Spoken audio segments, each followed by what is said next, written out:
रुपया बूढ़ा को दीजिएगा। एक परिवार में अगर एक नौकरी मिल जाएगी तो वो उसका पूरे परिवार को संभाल लेगा। क्या समझते हैं? 1500 रुपया और 1800 रुपया फूट डालो, शासन करो। ये सुनिए,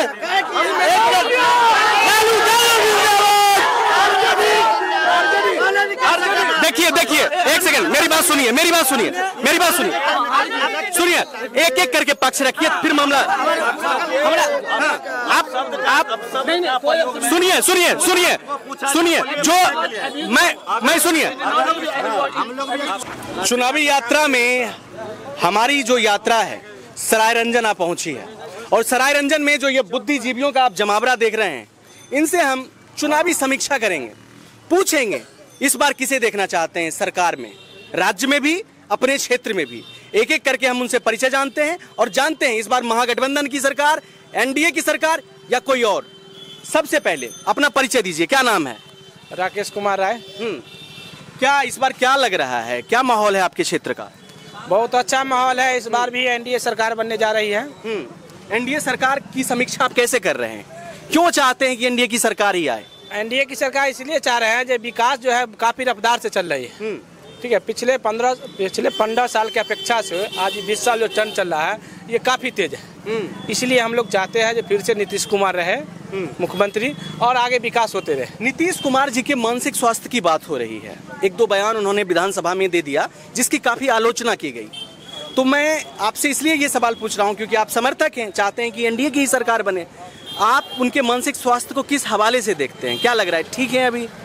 बहुत अच्छे है मानसिक स्वास्थ्य से, और विरोधी का काम है मानसिक स्वास्थ्य जो है उनका बताना। विरोधी का काम है बताना मानसिक स्वास्थ्य के बारे में। और अभी वर्तमान में बहुत अच्छे हैं, बहुत अच्छे काम कर रहे हैं। महिला का प्रोत्साहन के रूप में काफी आगे बढ़ा रहे हैं। इसीलिए हम लोग चाहते हैं नीतीश कुमार का सरकार फिर से हो। ठीक है, बने रहिए, आपसे सवाल पे पुनः आएंगे। आपका क्या नाम है? आप? संतोष कुमार। किस पार्टी का समर्थन कर रहे हैं? भाजपा का समर्थन है और एनडीए का समर्थन कर रहे हैं। पार्टी में आप कुछ हैं भी? जी, मंडल महामंत्री हैं विद्यापति नगर, भाजपा मंडल महामंत्री। एनडीए की सरकार पिछले 20 सालों से है बिहार में। लोग कह रहे हैं कि परिवर्तन चाहिए। जो लोग कह रहे हैं कि परिवर्तन चाहिए, उन लोगों के लिए आपका क्या पक्ष रहेगा? देखिए, परिवर्तन तब तो होता है जब कोई काम करने वाला नहीं हो। बिहार का मुख्यमंत्री जिस रफ्तार से अभी चल पड़े हैं, अभी रोकना ठीक नहीं है। 2025 से 30 फिर से नीतीश, क्योंकि उनका कारण है देश में मोदी और बिहार में नीतीश। यह जोड़ी अगर टूटेगा फिर बिहार का विकास वहीं थम जाएगा। आप देख सकते हैं पिछले 17 महीना में जो टूटा तो बिहार का एक भी विकास नजर नहीं आ रहा था। नीतीश जी का मजबूरन गठबंधन छोड़ना पड़ा क्योंकि वहाँ कुछ मिलने वाला नहीं था। देश में केंद्र ने इतना पैसा बिहार को दे रहा है जो विकास रुकना नहीं चाहिए। तो नीतीश मोदी की जरूरी है विकास के लिए पहला प्राथमिकता। डबल इंजन की सरकार है, लेकिन एक सवाल जो कि थोड़ा सुनने में लगता है कि हाँ ये कठोर सवाल है, लेकिन मैं आपसे पूछता हूँ, जिस लेवल पे औद्योगिकरण होना चाहिए था बिहार में, 20 सालों में वो काम नहीं हो पाया। एक सवाल तो विकास देखिए हुआ है। अगर कोई ये कहता है कि विकास नहीं हुआ है तो वो गलत कह रहा है। विकास हुआ है, लेकिन उद्योग जिस हिसाब से, जैसे हरियाणा एक विकसित राज्य है, बिहार क्यों नहीं हो सकता? नहीं होगा। बिहार उद्योग के क्षेत्र में बहुत जल्दी ही विकास करने वाली है। सरकार अपना एजेंडा फिक्स कर दिया है। 1 रुपया जमीन के लिए जो भी उद्योग लगाएंगे उनको जमीन बिहार सरकार मुफ्त में देने के लिए ऐलान कर दिया। इस पे भी सवाल उठा रहे हैं। भागलपुर के, मैं आपके पास आता हूँ, बस 1 मिनट का समय दीजिए। भागलपुर के पीरपैती में अडानी को जो जमीन दी गई काफी सस्ते में दी गई। विपक्ष जो है सवाल उठा रहा है कि गरीबों की जमीन जो है सरकार रद्दी के भाव में बड़े बड़े उद्योगपतियों को दे रही है। सर, एक तरफ से आप क्वेश्चन करते हैं जो यहाँ पे उद्योग नहीं लग रहा है, दूसरे सबसे आप कहते हैं सरकार बांट रही है। लेकिन सवाल ये है कि गरीबों का जमीन रद्दी में के भाव क्यों? गरीबों का जमीन रद्दी, उद्योगपति को सही रेट में देना चाहिए, ये सवाल। इसलिए कि कोई बिहार आना नहीं चाहता था उद्योगपति। जो 2005 से पहले बिहार का उद्योगपति को जितना नुकसान हुआ, मर्डर हुआ, अपहरण हुआ, इसके चलते बिहार में आना नहीं चाह रहा था। लाने के लिए, लुभाने के लिए हमने उनको जमीन दे रहा है। भाई आप आके बिहार में उद्योग लगाइए, जो बिहार से बाहर लोग जाते हैं कमाने के लिए बिहार में कमाएंगे। और गरीब का जमीन जो लिया जा रहा है, सरकार को अपना रेट दे रही है। सरकार जिस जमीन को, सरकार को जो 5 गुना रेट है जो सरकार की रेट से, उससे दे के खरीद के तब जमीन उद्योगपति को दे रही है। एक बीच में एक सवाल ये भी उठा था कि बेगूसराय में जो बरौनी इंडस्ट्रियल एरिया है उसमें जो पेप्सी प्लांट लगाया गया, वहाँ के किसानों की जमीन भी जो है औने पौने भाव में खरीदी गई और उद्योगपतियों को दे दिया गया। अब वहाँ पे उसका एक साइड इफेक्ट ये आया है कि वहाँ का जो जलस्तर है पेप्सी प्लांट की वजह से दिन ब दिन नीचे जा रही है। तो वहाँ के जो स्थानीय लोग हैं भविष्य में उन्हें दिक्कत हो सकती है, जल संकट का सामना कर सकते हैं और बदले में जिस जमीन का उन्हें मुआवजा मिलना चाहिए था, जितना मिलना चाहिए था उतना नहीं मिला। ये सवाल केंद्र सरकार पे उठती है और केंद्र बीजेपी की सहयोगी है बिहार में। तो कहीं ना कहीं सरकार जो है इसमें ना डिफेंड मोड में नजर आ रही है। देखिए, विरोधी का कहना हमेशा विरोधी का काम है विरोध करना, और सत्ता जो चलाते हैं उसके हर मजबूरी। एक परिवार में आप चलाते होंगे तो आपके पास भी अगर 4-5 लोग होंगे तो उनको चलाने में कठिनाई होती है। जो कोई देश चलाता है तो उसी आर्थिक में देश चलता है। तो कहने के लिए बहुत कुछ है, कहना आसान है, करना भारी है। चलिए, आप कह रहे थे उद्योग के बारे में कुछ। हाँ। सबसे पहले हम आपसे सवाल करना चाहते हैं, उद्योग के लिए क्या चीज जरूरी पड़ता है? सड़क, बिजली, जो बिहार में नहीं था। आप भी जानते हैं जो बिहार में 2005 से पहले कुछ नहीं था। सड़क के मामले में जीरो। सड़क बन रहा है, NH बन रहा है, हाईवे बन रहा है, तो उसके बाद ऑटोमेटिक कल कारखाना भी बनना शुरू हो जाएगा। क्योंकि बिहार इतना पीछे था, उसको सुधारने में नीतीश कुमार को बहुत समय लग गया। लेकिन अब तो 20 साल हो गए, 2 दशक हो गए। 20 साल में बहुत बदलाव हुआ ना। बदलाव हुआ, लेकिन ऐसा नहीं जो बदलाव नहीं, बदलाव का पैमाना। पहला काम था सड़क यातायात का व्यवस्था ठीक करना, उसने यातायात का व्यवस्था ठीक कर दिया। अब है कल कारखाना करना, तो इसके बाद उनको 5 साल मौका मिलेगा कल कारखाने के लिए। देखिए, विकास की जब बात आती है तो मैं निष्पक्ष तरीके से कहता हूँ विकास हुआ है। कोई ये नहीं कहेगा आज कि रोड नेटवर्क बढ़िया नहीं है, इंफ्रास्ट्रक्चर नहीं बना। अगर ये कोई कहता है तो वो निष्पक्ष नहीं है। ये काम हुआ है, लेकिन उद्योग में कहीं ना कहीं पिछले शुरुआती 2 टर्म में नीतीश सरकार ने जिस हिसाब से काम किया, कहीं ना कहीं तीसरे चौथे टर्म में वो पिछड़े हुए नजर आए। इसके लिए आपको थोड़ा टाइम और देना पड़ेगा। क्योंकि सड़क इतना बेहाल था जिसको बनाने में अभी भी बहुत सा योजना बन रहा है जो अपने उत्तर बिहार से लेकर दक्षिणी बिहार में इसको जोड़ा जा रहा है। इससे क्या हुआ, यातायात का व्यवस्था बढ़ेगा, गांव का किसान अपना फसल को पटना ले जा सके, चाहे हाजीपुर ले जा सके, इसका सुविधा मिलेगा। तो इससे फायदा मिलेगा, जहाँ तक नुकसान तो नहीं हो रहा है ना। उम्मीद है कि सरकार अगर फिर से आती है तो और विकास होगा। जरूर, बिल्कुल बिल्कुल। आप अपना पक्ष रखना चाहेंगे किसके समर्थन में? सबसे पहले ये तो बताइए। हम एनडीए के समर्थन में। एनडीए के समर्थन में। अब आप जो एनडीए पे आरोप लग रहे हैं, जैसे आरोप लग रहे हैं कि औद्योगिकरण नहीं हो पाया, उद्योग धंधे नहीं लग पाए, 20 साल में सरकार मोनोटोनस हो गई है, उदासीन हो गई है, जो विपक्षी कहते हैं, उस पर आपका पक्ष क्या है, ये बताइए। उदासीन यह सरकार किसी ही परिस्थिति में नहीं है। कहना अलग बात है और करना काफ़ी कठिन होता है। कहने के लिए हम कुछ भी बोल दें, यह सरकार उदासीन नहीं है। जो काम जिस समय होना है वो काम समय पर हो रही है। चाहे इंफ्रास्ट्रक्चर का विकास हो, राज्य को उस मूलभूत आवश्यकता जो सबसे पहले ज़रूरत थी उसको यह सरकार पूरा किया है। जैसे किसी मनुष्य को जीने के लिए रोटी, कपड़ा, मकान की ज़रूरत है, उसी प्रकार से बिहार में औद्योगिकरण करने के लिए या इसके विकास के रफ्तार को और तेज़ करने के लिए सबसे पहले सड़क की आवश्यकता थी। वो सड़क लगभग पूर्ण है और जो बची हुई है उसका सबका डायग्राम बना हुआ है, उस पर काम होंगे। अभी लगभग 3612 किलोमीटर सड़क बिहार में और बनना है, जिसका टेंडर वर्क होके शिलान्यास होके रुका हुआ है चुनाव के कारण। अच्छा, उद्योग पर जब बात होती है तो कई लोग कहते हैं कि बिहार समुद्र के किनारे नहीं है, इसीलिए इसका विकास नहीं हो पा रहा है, बंदरगाह नहीं है, इस वजह से विकास नहीं हो पा रहा है, कई लोग कहते हैं।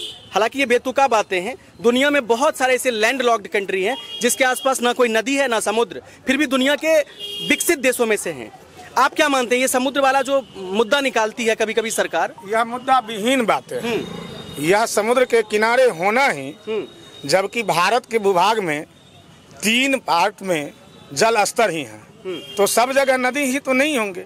एक ही पार्ट बचा हुआ है, एक हिस्सा, चार पार्ट में एक हिस्सा ही समतल भूमि है जिस पर सारे लोग रह रहे हैं और उसी में औद्योगिकरण हो रहा है। ये बड़े बड़े बंदरगाहों की आवश्यकता, एक दूसरे देश से आने जाने के लिए बंदरगाहों की व्यवस्था होती है। हमारे राज्य में जिस चीज़ की आवश्यकता है वह सरकार उस पर कदम बढ़ा चुकी है। अगर उद्योग की बात करना है तो आप पटना, फतुहा, क्या कहते दनियावा, बेगूसराय, भागलपुर आप देख सकते हैं कि वहाँ औद्योगिकरण हुई है। जो बड़े बड़े शहर हैं वहाँ उद्योगों की स्थापना की गई है और वहाँ सरकार, जो अभी आपने कहा कि सरकार औने पौने भाव में दे रही है, तो सरकार अपना नियंत्रण खोई नहीं है।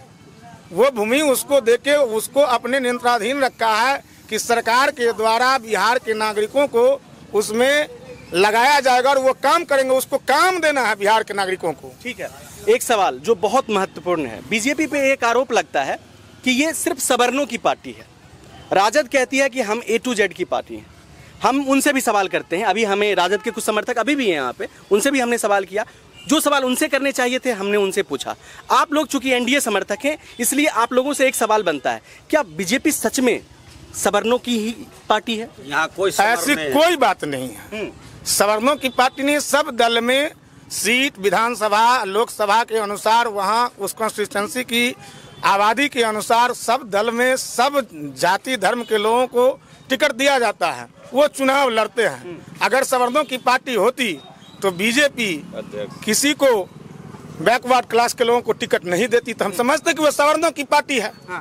बिहार में क्या जातिगत राजनीति होती है? बिल्कुल होती है बिहार में, लेकिन हम बताना चाहते हैं हम भी यादव हैं और भाजपा में हैं। कहाँ यहाँ फॉरवर्ड है नहीं, हम यादव हैं, भाजपा में। अच्छा, आप भी यादव कम्युनिटी से? बिल्कुल यादव हैं, सब लोग यहाँ पे जितने हैं यादव हैं। अच्छा, आप भी यादव हैं? जी यादव, भाजपा में हैं और आज से नहीं 20 साल से हैं। तो और यहाँ का सांसद भी यादव हैं, 15 साल लगातार हैट्रिक मारे हैं। लोग को मन में था जो यादव कभी सांसद नहीं हो सकता है। लालू यादव को वो एक शख्स है जो वैशाली से ही आके वैशाली के लोग को हरा के ये साबित किया कि समस्तीपुर जिला ही यादव का क्षेत्र है, यहाँ से यादव ही सांसद बन सकता है। ऐसा नहीं है जो कोई यादव नहीं बन सकता है। ये तो अच्छी बात है। भाजपा के ही लोग और भाजपा ही पार्टी और भाजपा यादव को देखे ये 15 साल जिस जहाँ खड़े हैं, यहाँ पहले यादव सांसद नहीं हुआ करते थे, कोई देना टिकट नहीं चाहता था। भाजपा ही एक पार्टी है, यहाँ यादव भेज के वो वैशाली से, और उनको यहाँ तीसरी बार हैट्रिक लगाए हैं 15 साल से। अभी 10 साल से गिरिराज मंत्री है माननीय नित्यानंद राय, राज्य मंत्री हैं। सही बात है जी। तो ये कोई कहना जो भाजपा सवर्णों की पार्टी है, देश के प्रधानमंत्री अच्छा, मतलब Bhajpa A to Z party है, आप ये मानते हैं? कहने का मतलब एक चीज, आप सवर्णों की पार्टी कह रहे हैं तो वीरेंद्र पासवान रोसड़ा से विधायक बीजेपी के सिंबल पर ही हैं। ऐसा तो नहीं है कि उसको दूसरे दल से मिला था, वो हैं। अभी सुरेंद्र मेहता, देखिए सुरेंद्र मेहता बछवाड़ा, सुरेंद्र मेहता, मैं बता, अच्छा इसमें मैं अपना पक्ष रखता हूँ। देखिए, आरजेडी में भी आरजेडी के जो सबसे बड़े स्पोक्स पर्सन हैं, आप जानते होंगे उन्हें, जामिया मिलिया इस्लामिया के प्रोफेसर हैं मनोज झा, ब्राह्मण हैं और आरजेडी के प्रवक्ता हैं। तो उनके पार्टी में भी तो भूमिहार विधायक हैं, ब्राह्मण प्रवक्ता हैं। सवर्णों की बात नहीं है, सभी दलों में सबकी व्यवस्था है आरक्षण के अनुसार। जहाँ जो आरक्षित सीट है उस पर सब दल आरक्षित लोगों को देते हैं। आरोपों की बात कर रहा हूँ तो आरोप लगाना निराधार है। विपक्षियों का काम है आरोप लगाना, हमारा काम है उसका खंडन करना। शीर्ष नेताओं का ये काम है कि उसके बातों को जवाब देना और उस व्यवस्था को खंडित करके और एक रूपता और समरसता की व्यवस्था बिहार में कायम किए और बिहार में हिंदुस्तान में बनाए रखने की जरूरत है। ऐसी बात नहीं है कि बीजेपी सवर्णों की है, आरजेडी बैकवर्ड क्लास कम्युनिटी की है और वीआईपी सिर्फ अति पिछड़ों की है, लोजपा सिर्फ हरिजनों की है। ऐसी कोई बात नहीं है। मांझी जी सिर्फ मुसहरों की पार्टी है, ऐसी बात नहीं है। अरे दल खुद क्षेत्रीय दल जो भी है, बिहार का यह सिचुएशन जो स्थिति है वर्तमान में क्या, जब से ये 90 या जिस समय जगन्नाथ मिश्रा सरकार थी उस समय बैकवर्ड फॉरवर्ड हुआ करता था। मंडल कमीशन का भी नारा लगा था। तो बैकवर्ड फॉरवर्ड तो यहाँ बिहार में पूर्ण रूप से हावी है और जातिगत राजनीति होती है। सब जाति के सब पार्टी में अलग अलग वोट बेस वोट हैं। जैसे उच्च वर्गों का वोट बीजेपी जदयू के लिए माना जाता है, वैसे ही ज्यादा मुसलमान को लोग मान के चलते हैं कि आरजेडी के वोटर हैं। इसी में से 20%, 30%, 40% वोट इधर से उधर होते हैं। क्या एक सवाल आपसे, क्या ये राजनीति होनी चाहिए? वैसे जातिगत राजनीति होनी चाहिए? जाति का राजनीतिक शुरू से होते आ रहा है। हम राजद से सवाल करना चाहते हैं, जो 15 साल राजद राज किया बिहार में, एक काम हमें बता दे जो मुसलमान के हित में राजद किया हो। एक काम ऐसा बता दे यादव के हित में राजद किया हो, एक भी काम नहीं। और हमारी एनडीए की सरकार मुसलमान के लिए बहुत सा काम किया है। कब्रिस्तान घेराबंदी जोड़ लीजिए, चाहे मदरसा का एक्स्ट्रा कर लीजिए, बहुत ऐसा काम है जो स्पेशल खासकर मोहम्मदम के लिए किया गया। लेकिन राजद एक काम अगर मोहम्मदम के लिए किया होगा तो आप हमको बताइए 15 साल में। तो आपको क्या लगता है कि सिर्फ मुसलमानों को टोपी पहनाया गया है? सिर्फ ओनली फॉर टोपी पहना। अगर मुसलमान को टोपी पहनाया नहीं जाता तो ओवैसी साहब को गठबंधन में ले लेता। उन्हें मुसलमान का वोट चाहिए, ना कि उनका नेता चाहिए। ओवैसी से बात इसलिए नहीं बनी क्योंकि वो चाहते थे कि ज्यादा सीटों पर चुनाव लड़े। नहीं, ओबीसी खुले डंके के चोट पे बोल रहा था कि हमें 6 सीट चाहिए, हमें ना कोई मंत्री चाहिए, ना हमें कुछ पद चाहिए, हमें बस गठबंधन चाहिए। फिर भी किशनगंज अररिया वाले इलाके से तो चुनाव लड़ते ही हैं वो। लड़ेंगे, क्यों नहीं लड़ेंगे? लोकतंत्र है, लोकतांत्रिक व्यवस्था है, चुनाव लड़ना उनका अधिकार है। कहीं से भी चुनाव लड़ सकते हैं, वो आजादी है।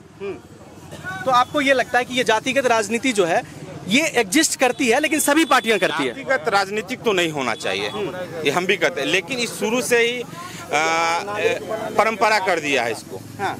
इसको बदल नहीं सकता, कोई नहीं बदल सकता है इसको।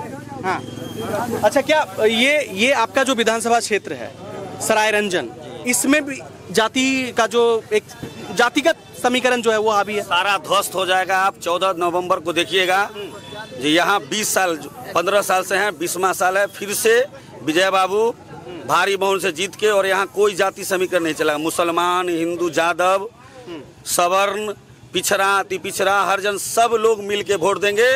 और 6 तारीख को तीर छाप दे के फिर से विजय कुमार चौधरी, फिर से नीतीश कुमार। ठीक है, कह रहे हैं, ठीक है, कह रहे हैं फिर से विजय चौधरी, फिर से नीतीश कुमार जी, और फिर से एनडीए सरकार। क्या ऐसा ही होगा? जी ऐसा ही होगा। देखिए, ठीक है, एक चीज बताना चाहता हूँ कि साल में हर एक चीज बदलना चाहिए। आप भी बोल रहे हैं 15 साल से हमारे यहाँ विजय कुमार चौधरी जी हैं। मैं बोलना चाहता हूँ कि बहुत काम किए हैं बीजेपी सरकार और एनडीए सरकार, बहुत सारे काम किए हैं। लेकिन एज ए स्टूडेंट मैं ये बोलना चाहूंगा कि स्टूडेंट के हित में आप क्या काम किए हैं थोड़ा मुझे बताइए। और स्टूडेंट जिसको रोजगार चाहिए, यहाँ देखिएगा कि अगर कट्टेबाजी चलता है, वैसा नहीं चलना चाहिए। स्टूडेंट के लिए काम कीजिए, उसको रोजगार दीजिए। वो जब रोजगार करेगा तो यहाँ 500 रुपया और 1100 रुपया 1500 रुपया देगा। क्या करना चाह रहे हैं? अभी देखिएगा सभी माता बहन को एक रोकना चाहूंगा, पहले सुनिए, पहले रोकना चाहूंगा। जो लोग असहाय हैं, 60 साल से ऊपर हैं, जिनको फैमिली सपोर्ट नहीं है, उनके लिए 1100 रुपये एक बड़ी रकम है। बड़ी रकम है। आपके मैं बात को पूरा बिल्कुल, मैं आपके बातों से मैं सहमत हूँ। लेकिन स्टूडेंट के लिए क्या आप उनको जॉब दीजिएगा या फिर 1500 रुपया महीना देकर आप उनको फुसलाइएगा? 1500 रुपया बूढ़ा को दीजिएगा। एक परिवार में अगर एक नौकरी मिल जाएगी तो वो उसका पूरे परिवार को संभाल लेगा। क्या समझते हैं? 1500 रुपया और 1800 रुपया फूट डालो, शासन करो। ये सुनिए,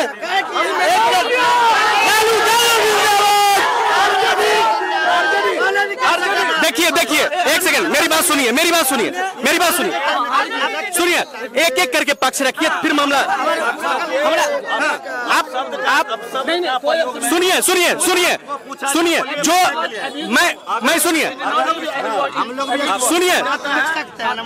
मैं सुनिए, गाली शब्द का यूज किया।